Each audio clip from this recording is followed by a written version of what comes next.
بسم الله الرحمن الرحيم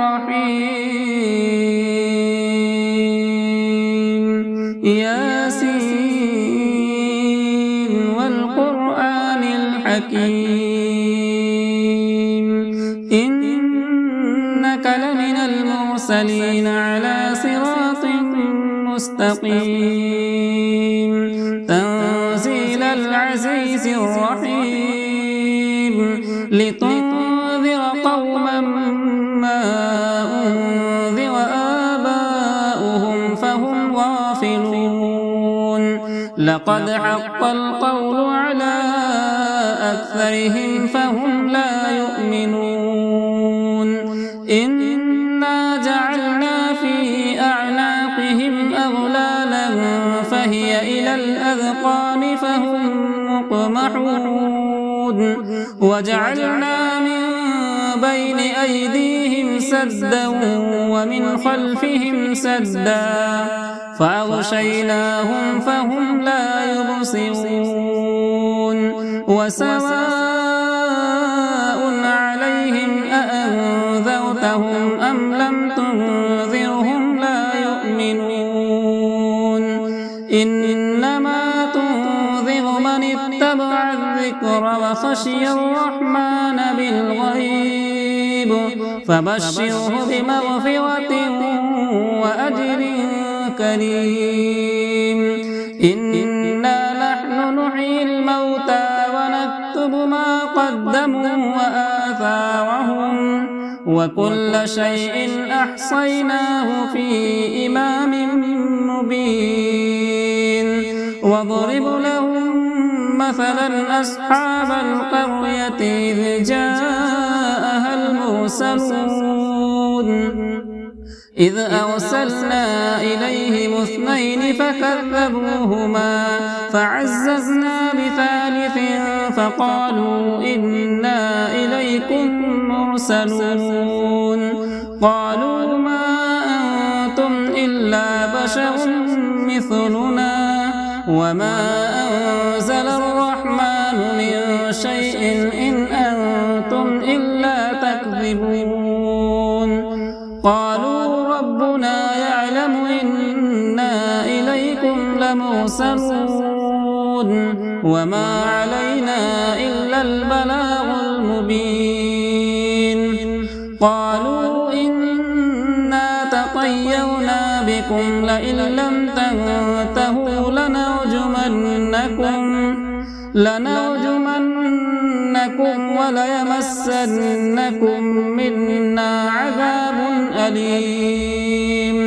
قالوا طائركم معكم أئن ذكرتم بل أنتم قوم مسرفون وجاء من أقصى المدينة رجل يسعى قال يا قوم اتبعوا المرسلين اتبعوا من لا يسألكم أجرا وهم مهتدون وما لي لا أعبد الذي فطرني وإليه ترجعون أأتخذ من دونه آلهة إن يردني الرحمن بضر لا تغني عني شفاعتهم شيئا ولا ينقذون إني إذا لفي ضلال مبين إني آمنت بربكم فاسمعون قيل ادخل الجنة قال يا ليت قومي يعلمون بما غفر لي ربي وجعلني من المكرمين وما أنزلنا على قومه من بعده من جود من السماء وما كنا منزلين إن كانت إلا صيحة واحدة فإذا هم خامدون يا حسرة على العباد ما يأتيهم من رسول إلا كانوا به يستهزئون ألم يروا كم أهلكنا قبلهم من القرون أنهم إليهم لا يرجعون وإن كل لما جميع لدينا محضرون وآية لهم الأرض الميتة وأحييناها وأخرجنا منها حبا فمنه يأكلون وجعلنا فيها جنات من نخيل وأعناب وفجرنا فيها من العيون ليأكلوا من ثمره وما عملته أيديهم أفلا يشكرون سبحان الذي خلق الأزواج كلها مما تنبت الأرض ومن أنفسهم ومما لا يعلمون وآية لهم الليل نسلخ منه النهار فإذا هم مظلمون والشمس تجري لمستقر لها ذلك تقدير العزيز العليم والقمر قدرناه منازل حتى عاد كالعرجون القديم لا الشمس ينبغي لها أن تدرك القمر ولا الليل سابق النهار وكل في فلك يسبحون وآية لهم أنا حملنا ذريتهم في الفلك المشحون وخلقنا لهم من مثله ما يركبون وإن نشأ نغرقهم فلا صريخ لهم ولا هم ينقذون إلا رحمة منا ومتاعا إلى حين وإذا قيل لهم اتقوا ما بين أيديكم وما خلفكم لعلكم ترحمون وما تأتيهم من آية من آيات ربهم إلا كانوا عنها معرضين وإذا قيل لهم أنفقوا مما رزقكم الله قال الذين كفروا للذين آمنوا أنطعم من لو يشاء الله أطعمه إن أنتم إلا في ضلال مبين ويقولون متى هذا الوعد إن كنتم صادقين ما ينظرون إلا صيحة واحدة تأخذهم وهم يخصمون فلا يستطيعون توصية ولا إلى أهلهم يرجعون ونفخ في الصور فإذا هم من الأجداث إلى ربهم ينسلون قالوا يا ويلنا من بعثنا من مرقدنا هذا ما وعد الرحمن وصدق المرسلون إن كانت إلا صيحة واحدة فإذا هم جميع لدينا محضرون فاليوم لا تظلم نفس شيئا ولا تجزون إلا ما كنتم تعملون إن أصحاب الجنة اليوم في شغل فاكهون هم وأزواجهم في ظلال على الأرائك متكئون لهم فيها فاكهة ولهم ما يدعون سلام قولا من رب رحيم وامتازوا اليوم أيها المجرمون ألم أعهد إليكم يا بني آدم ألا تعبدوا الشيطان إنه لكم عدو مبين وأن اعبدوني هذا صراط مستقيم ولقد أضل منكم جبلا كثيرا أفلم تكونوا تعقلون هذه جهنم التي كنتم توعدون اصلوها اليوم بما كنتم تكفرون اليوم نختم على أفواههم وتكلمنا أيديهم وتشهد أرجلهم بما كانوا يكسبون ولو نشاء لطمسنا على أعينهم فاستبقوا الصراط فأنى يبصرون ولو نشاء لمسخناهم على مكانتهم فما استطاعوا مضيا ولا يرجعون ومن نعمره ننكسه في الخلق أفلا يعقلون وما علمناه الشعر وما ينبغي له إن هو إلا ذكر وقرآن مبين لينذر من كان حيا ويحق القول على الكافرين أولم يروا أنا خلقنا لهم مما عملت أيدينا أنعاما فهم لها مالكون وذللناها لهم فمنها ركوبهم ومنها يأكلون ولهم فيها منافع ومشارب أفلا يشكرون واتخذوا من دون الله آلهة لعلهم ينصرون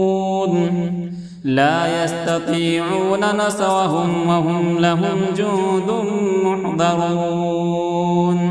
فلا يحزنك قولهم إنا نعلم ما يسرون وما يعلنون أولم يرى الإنسان أنا خلقناه من نطفة فإذا هو خصيم مبين وضرب لنا مثلا ونسي خلقه قال من يحيي العظام وهي رميم قل يحييها الذي أنشأها أول مرة وهو بكل خلق عليم الذي جعل لكم من الشجر الأخضر نارا فإذا أنتم منه توقدون أوليس الذي خلق السماوات والأرض بقادر على أن يخلق مثلهم بلى وهو الخلاق العليم إنما أمره إذا أراد شيئا أن يقول له كن فيكون فسبحان الذي بيده ملكوت كل شيء وإليه ترجعون بسم الله الرحمن الرحيم الرحمن علم القرآن خلق الإنسان علمه البيان الشمس والقمر بحسبان والنجم والشجر يسجدان والسماء رفعها ووضع الميزان ألا تطغوا في الميزان وأقيموا الوزن بالقسط ولا تخسروا الميزان والأرض وضعها للأنام فيها فاكهة والنخل ذات الأكمام والحب ذو العصف والريحان فبأي آلاء ربكما تكذبان خلق الإنسان من صلصال كالفخار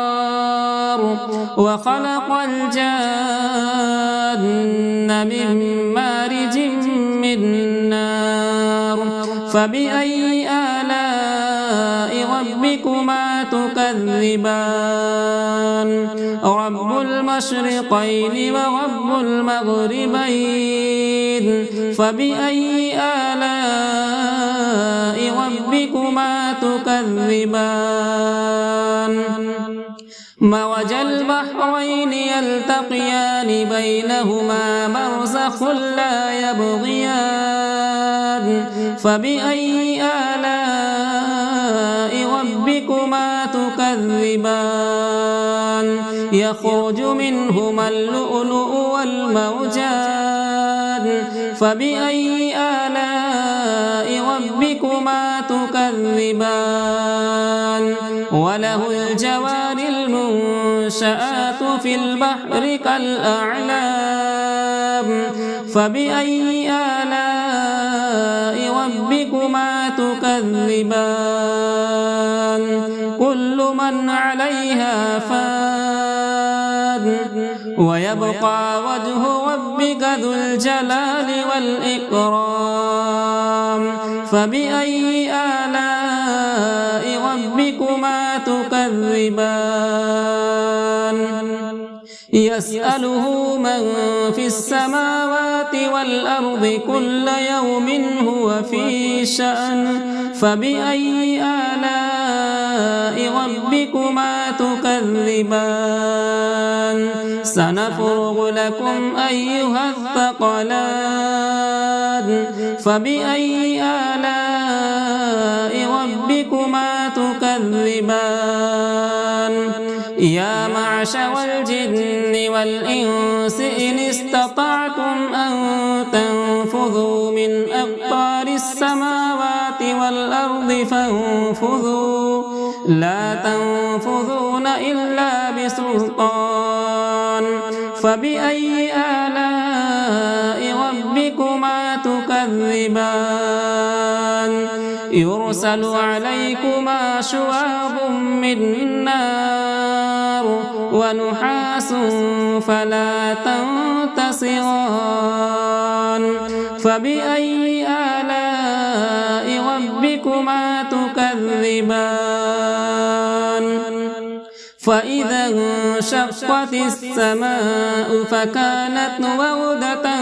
كالدهان